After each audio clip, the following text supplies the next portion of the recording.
ಮಾನ್ಯ ರೈತ ಮಿತ್ರರಲ್ಲಿ ಒಂದು ಮನವಿ, ದಯವಿಟ್ಟು ನೀವು ಚಳಿಗಾಲಕ್ಕೆ ಯಾವುದೇ ಬೆಳೆಯನ್ನು ಮಾಡಬೇಕಾದರೆ ಮೊದಲು ಭೂಮಿ ಸಿದ್ಧತೆ ಬಲು ಮುಖ್ಯ. ಅದರಲ್ಲಿ ಭೂಮಿಯನ್ನು ಉಳುಮೆ ಮಾಡುವುದು ಮೊದಲನೇ ಹಂತ. ಯಾವುದೇ ಭೂಮಿಯನ್ನು ಉಳುಮೆ ಮಾಡಿ 15ರಿಂದ 1 ತಿಂಗಳವರೆಗೆ ಸೂರ್ಯನ ಕಿರಣಗಳಿಗೆ ಅದು ಒಣಗಬೇಕು. ಏಕೆಂದರೆ ಭೂಮಿಯಲ್ಲಿ ಸೇರಿರುವಂಥ ಕೀಟಗಳ ಮೊಟ್ಟೆಗಳು, ಲಾರ್ವಾ ವ್ಯವಸ್ಥೆಯು ಸೂರ್ಯನ ಶಾಖಕ್ಕೆ ನಾಶವಾಗುತ್ತದೆ. ನಂತರ ನೀವು ಸಾವಯವ ಗೊಬ್ಬರವಾದ ದನದ ಗೊಬ್ಬರ, ಎರೆಹುಳ ಗೊಬ್ಬರವನ್ನು ಭೂಮಿ ಒಳಗೆ ಸೇರಿಸಿ.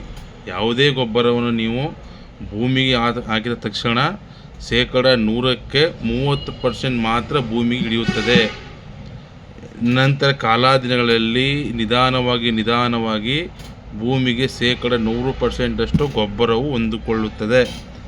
ದಯವಿಟ್ಟು ಒಂದು ತಿಳಿದುಕೊಳ್ಳಿ, ಈ ಆರ್ಗ್ಯಾನಿಕ್ ಅಂತಾರಲ್ಲ, ಆ ಆರ್ಗ್ಯಾನಿಕ್ ಮಾಡಬೇಕಾಗಿರೋದು ರೈತರಿಗೆ. ಈಗ ಆರ್ಗ್ಯಾನಿಕ್ ಯಾರೂ ಇಂಟ್ರೆಸ್ಟ್ ಪಡಲ್ಲ. ಏಕೆಂದರೆ ಆರ್ಗ್ಯಾನಿಕ್ ಅಪ್ಲೈ ಆಗೋದು ತೆಂಗು, ಮಾವು, ಅಡಿಕೆ.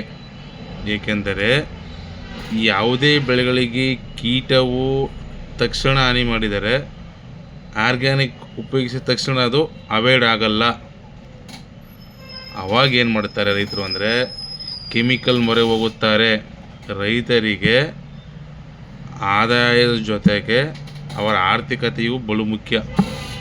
ಆದ್ದರಿಂದ ರೈತರು ಆದಷ್ಟು ಈ ಡ್ರಿಪ್ ಮೂಲಕ ಕೊಡಬಹುದಾದ ಗೊಬ್ಬರವನ್ನು ಉಪಯೋಗಿಸಿ.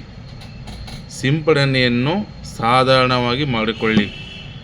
ಮನುಷ್ಯನಿಗೆ ಅಥವಾ ರೈತರಿಗೆ ಆದಾಯದ ಜೊತೆಗೆ ಪರಿಸರದ ಕಳಕಳಿ ಕೂಡ ಇರಬೇಕು.